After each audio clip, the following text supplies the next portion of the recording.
ఒకేసారి 18 మంది నక్సలైట్లను కాల్చి చంపారు. పైగా మొన్న బుధవారానికేమో 12 మందిని కాల్చి చంపామని చెప్పారు. మళ్ళీ ఇప్పుడేమో 18 మందిని కాల్చి చంపామని చెప్తా ఉన్నారు.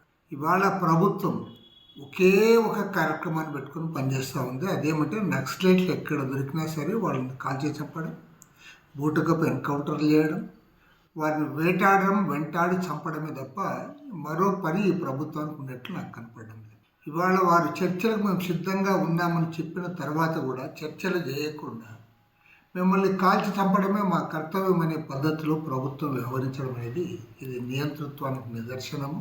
దేశంలో జరిగేవి బూటకపు ఎన్కౌంటర్లని సిపిఐ నేత రామకృష్ణ ఆరోపించారు.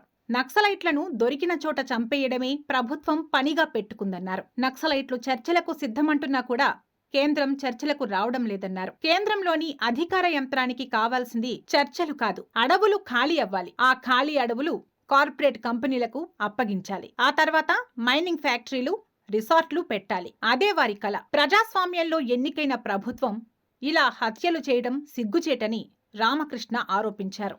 ప్రజాస్వామ్యబద్ధంగా, రాజ్యాంగబద్ధంగా ఎన్నికైన ప్రభుత్వం ఒక సంస్థ కానీ, ఒక పార్టీ కానీ, ఒక ప్రజాసంఘం కానీ వారు చర్చలకు వస్తామంటే చర్చలు చేయము, మిమ్మల్ని కాల్చి చంపుతాము, లేదా మీరందరూ సరెండర్ కండి అనే పద్ధతుల్లో వ్యవహరించడం అనేది సిగ్గుచేటు.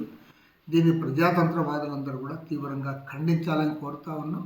ప్రజాతంత్రవాదులు దీనిపై మౌనంగా ఉండకూడదన్నారు. ఈ దమనకాండను తీవ్రంగా ఖండించాలని ఆయన పిలుపునిచ్చారు. అదే సమయంలో మన దేశ రూపాయి రోజు రోజుకు పడిపోతుంది. డాలర్ ముందు మనం దిగజారుతున్నాం. దీనిపై మోడీ ప్రజలకు ఒక్క మాటైనా సమాధానం చెప్పారా అని సిపిఐ నేత రామకృష్ణ ప్రశ్నించారు. ఒకవైపు అడవుల్లో గుండ్లు, మరోవైపు జేబుల్లో డబ్బు విలువ లేకుండా పోతోందని వ్యాఖ్యానించారు. మన ఆర్థిక వ్యవస్థ అవుతా ఉంది, ధరలు మరింత పెరిగే అవకాశం వస్తూ ఉంది, రూపాయి విలువ పడిపోయింది, మరోవైపు విదేశీ అప్పులు పెరిగిపోయినాయి, దేశీయంగా చేసిన అప్పులు కూడా ఈ దేశానికి పెరిగిపోయినాయి.